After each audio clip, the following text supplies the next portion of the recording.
Hi, I'm Roberta. Welcome to my kitchen. I'm very excited to have you here today, and I'm very excited to have my friend Anthony from Vannella with us as well. Thank you so much for having me.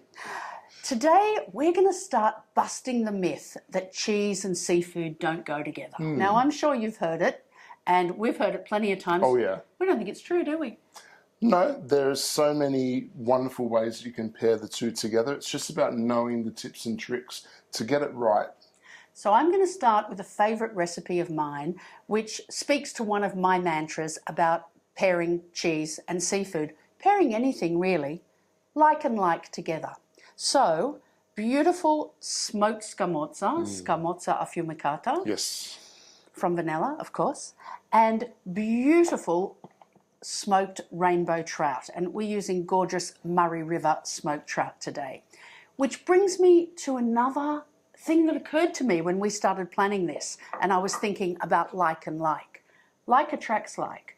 Beautiful artisanal products like Vannella Cheese go really well with Pepicea creme fraiche, with the gourmet potato spuds, Yes. with these beautiful Murray River trout fillets, with creme pastry. So I think you can make your life easy in the kitchen by sourcing the best possible produce, some really good shortcuts like ready rolled puff pastry, and then doing very little with it. Yeah. And of course, you're at Carriage Work Markets in Sydney every Saturday. Every Saturday, yeah. So are a lot of these products. Yep. I know the trout fillets are, I know Peppy is, I know the potatoes are. Not so much creme, but you can pick that up just about anywhere. In a minute, we're going to toss all this together on a sheet of pastry. Some interesting seasoning, some caraway seeds, one of my favourites with cheese. Yeah. I don't think we use caraway enough. Yep. Little bit of sage, which we're going to fry off in your beautiful vanilla whey butter. Yep. And then a handful of fresh watercress. And look, if watercress wasn't around, it could be parsley, it could be basil, it could be some lettuce, it could be anything. Yep. Should we Lovely. get started? Yeah, I can already see it's going to be beautiful and rich and buttery. I can't wait to taste it. Okay, give me a second. We'll set up and we'll start cooking. Now remember I said this is easy. So I have some finely sliced brown onion in here. I have some of those beautiful Queen May potatoes. I sliced them earlier. That's a great do-ahead tip. Put them in water so they didn't discolour. But if you do that, make sure you pat them dry really well because we want all this gorgeous creme fraiche to stick to them, right? Yeah. So they go in there. And this is another one of those recipes. Those of you who've cooked with me often will know what I'm like. I need to get in there with my hands. Yep. So this is another one of those ones where I don't think you can do this except by getting in with your hands. I'm breaking that trout up roughly. I'm tossing my caraway seeds in there.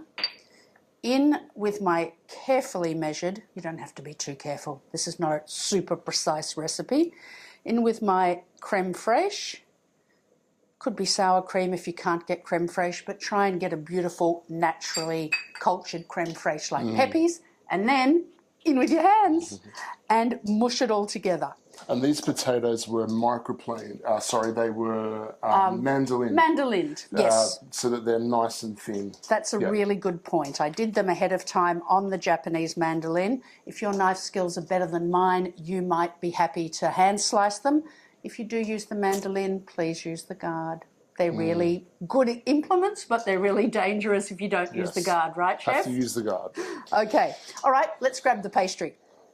One of the many things I love about creme pastry is it's already rolled out, and for this recipe, it's already the right dimensions. It's also handy because it's on a piece of plastic that makes it all, so I think convenient. it's more like wax paper that makes it easy to lift up. So all we're going to do, and I love having a sous chef in the kitchen as well, is we're going to pile all of this in the middle.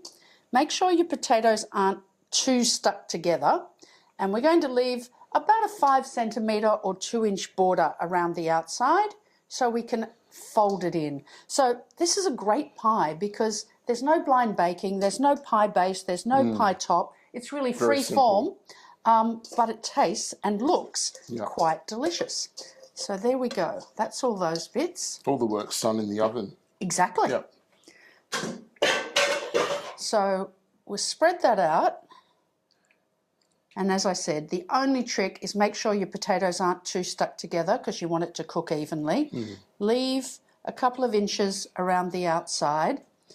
Have a tea towel handy because you're going to get messy. And then we're just going to slice the cheese, pop it on top. I'm going to give it a sprinkle before I do that, actually. Yeah, give it a good season. Definitely. Nothing beats seasoning while you're cooking, right? Yeah. You can add salt at the table, but it's not the same. Yeah. Good grind of black pepper, as much or as little as you like. If you had white pepper, that'd be fine too. And now, you could grate the cheese, but I like to slice it. So I'm going to slice this up to go on top. Taste. So good. I love smoked cheese and smoked fish. What a brilliant combo. It's now, beautiful. Scamorza. Tell us about Scamorza, Anthony. Scamorza is designed to be more of a melting cheese. It's a lower moisture mozzarella, so it still comes from the stretch curd cheese family. So we get some curd, it's cultured, stretched in a very hot water bath. Right, just as you would for a mozzarella di bufala or something, or burrata. Except the curd is cut very fine, and the reason for that is because we want to extract as much whey out of the curd as possible, so we end up with a very firm, drier, low moisture mozzarella at the end. So the finer we cut the curd, the more whey we can extract. It makes sense when someone explains it to you. So, for example, mozzarella di bufala, which is quite a moist, very juicy mouthful. Love buffalo mozzarella. That curd is cut much more coarsely. Right. So we retain that beautiful juiciness in the curd. Whereas for this, very, very fine. And then for this one in particular, because it's Affumicata, meaning it's smoked, we then cold smoke it with beechwood. So beechwood. Beechwood. Okay. So it gives it that beautiful, it smells and it tastes like you're eating mozzarella around a campfire. Yeah. I love it. Now that's about all I want. So it's about a half a ball of the vanilla size. Chef's treat. Chef's treat, absolutely. So I think is that about 250 grams? 230. 230, so about 115, about half. And now, and look, the thing I will say about creme is it's so beautiful and natural that it does get soft easily. The puff is an all butter puff. So don't take it out of the fridge. In other words, this has got a little bit too soft because it's been sitting around while I've been talking. Leave it in the fridge as long as you can until you're ready to assemble it. But that's okay because we've got the paper underneath to help lift it onto the baking tray. And look, this other tip, and I guess it's not super essential, but because I want to get the base of this quite crisp and cooked, I've already put my baking tray in the oven. So the oven's on, the tray's heating up. I'm going to pop this on the hot tray on a piece of baking paper, and that's just going to help make sure that that base gets nice and crisp as well. And also from a baking perspective, when you hit really hot heat on the puff pastry, that also helps you get the right puff. So you get this beautiful bounce in the puff pastry, which is going to be He's a baker.